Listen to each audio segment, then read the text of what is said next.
Assalamualaikum warahmatullahi taala wabarakatuh. Selamat pagi anak-anak.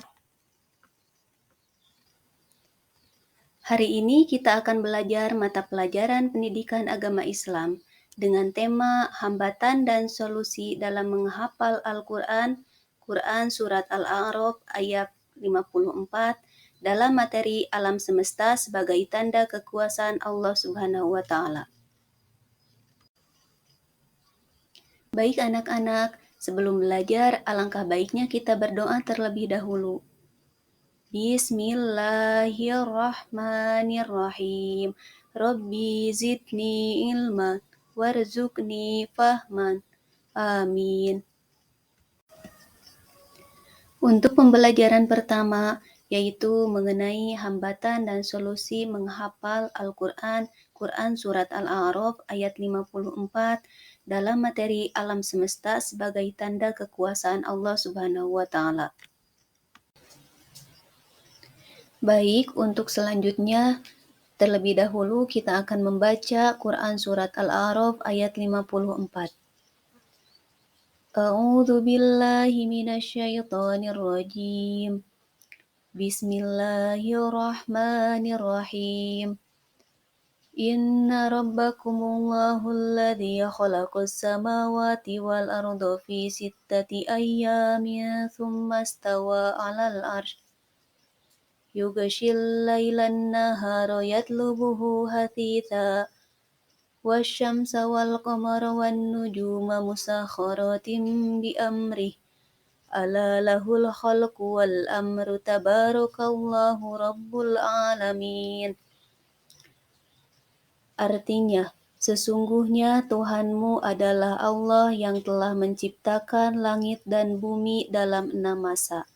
Kemudian, Dia berkuasa atas arsy. Dia menutupkan malam pada siang yang mengikutinya dengan cepat. Dia ciptakan matahari, bulan, dan bintang-bintang tunduk pada perintahnya. Ingatlah, hanya miliknya lah segala penciptaan dan urusan. Maha berlimpah anugerah Allah, Tuhan semesta alam.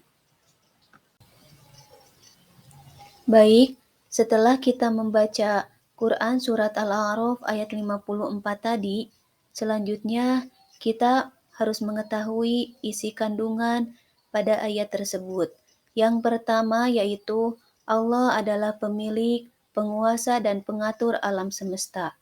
Kemudian, Allah adalah Tuhan yang berhak disembah. Selanjutnya, manusia harus meminta pertolongan hanya kepada Allah. Allah memiliki kuasa yang sangat besar untuk menciptakan alam semesta. Lalu selanjutnya, Allah menciptakan alam semesta dengan 6 masa, dan Allah bersemayam di atas arsy. Jadi, kesimpulan dari isi kandungan Quran Surat Al-A'raf ayat 54, yaitu dapat disimpulkan bahwa kandungan Quran Surat Al-A'raf ayat 54 ialah tentang keyakinan terhadap Allah yang telah menciptakan alam semesta. Hal ini menandakan bahwa Allah mempunyai kekuasaan yang sangat besar, hingga bisa membuat hal itu terjadi. Dengan demikian, sepatutnya kita merenungi hal itu untuk meningkatkan keimanan kita, serta menjadi pengingat bahwa tak ada yang mampu menandingi kekuasaan Allah yang begitu besar.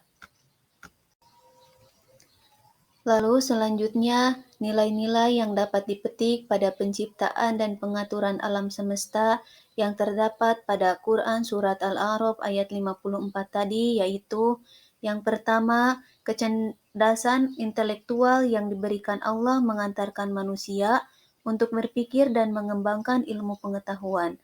Lalu kedua, aspek spiritual mengantarkan pada keyakinan kepada Allah.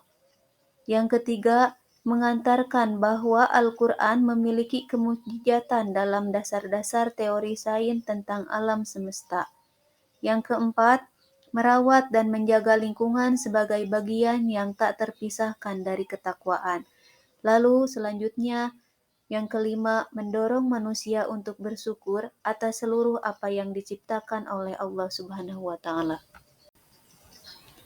Selanjutnya, pengertian dari menghafal Al-Quran itu sendiri yaitu merupakan proses mengingat ayat-ayat Al-Quran secara sempurna, baik dari segi tajwid, tulisan, pengucapan, maupun makhorijul hurufnya.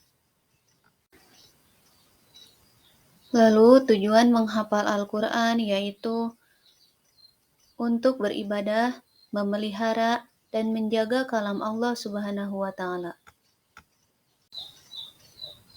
Setelah kita mengetahui pengertian dan tujuan dari menghafal Al-Quran, kita juga harus mengetahui apa keutamaan dalam menghafal Al-Quran, yaitu Al-Quran itu sebagai pemberi syafaat bagi orang-orang yang membaca, memahami, menghafalkan, dan mengamalkannya. Kemudian para penghafal Al-Quran telah dijanjikan derajatnya oleh Allah Subhanahu wa Ta'ala, serta Al-Quran akan menjadi hujah atau pembela bagi pembaca dan penghafalnya, serta pelindung dari azab api neraka. Dalam menghafal Al-Quran, tidak semudah apa yang dikatakan. Berikut ada beberapa faktor hambatan yang menjadi sulitnya dalam menghafal Al-Quran. Di sini yang pertama yaitu rendahnya minat untuk menghafal Al-Quran. Kedua, rendahnya kemampuan membaca Al-Quran. Yang ketiga, ayat yang dihafal terlalu panjang. Kemudian, munculnya rasa malas dan bosan, kurang fokus pada hafalan, tidak sabar dan tidak bersungguh-sungguh dalam menghafal, tidak adanya guru pembimbing, dan pengaruh penggunaan gadget secara berlebihan, kemudian tidak dapat mengatur waktu dengan baik, dan yang terakhir, kurang mendapat perhatian dan dukungan dari keluarga.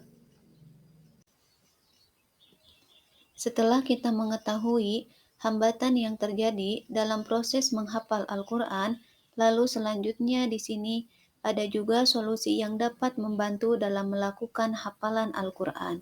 Di antaranya yang pertama, memperbaiki niat dalam menghafal Al-Quran. Kedua, berdoa kepada Allah Subhanahu wa Ta'ala agar dimudahkan dalam menghafal Al-Quran. Kemudian, menghafal dengan sabar, menghafal dengan bersungguh-sungguh, memperbaiki bacaan Al-Quran, serta memberi motivasi pada diri sendiri, cari guru pembimbing khusus, cari teman untuk menghafal, disiplin mengatur waktu, serta menjalin komunikasi yang baik dengan orang tua dan keluarga. Baik anak-anak, mungkin itu saja yang dapat Ibu sampaikan. Mudah-mudahan bisa bermanfaat bagi kita semua. Kurang lebihnya mohon maaf. Billahi taufiq wal hidayah. Wassalamualaikum warahmatullahi wabarakatuh.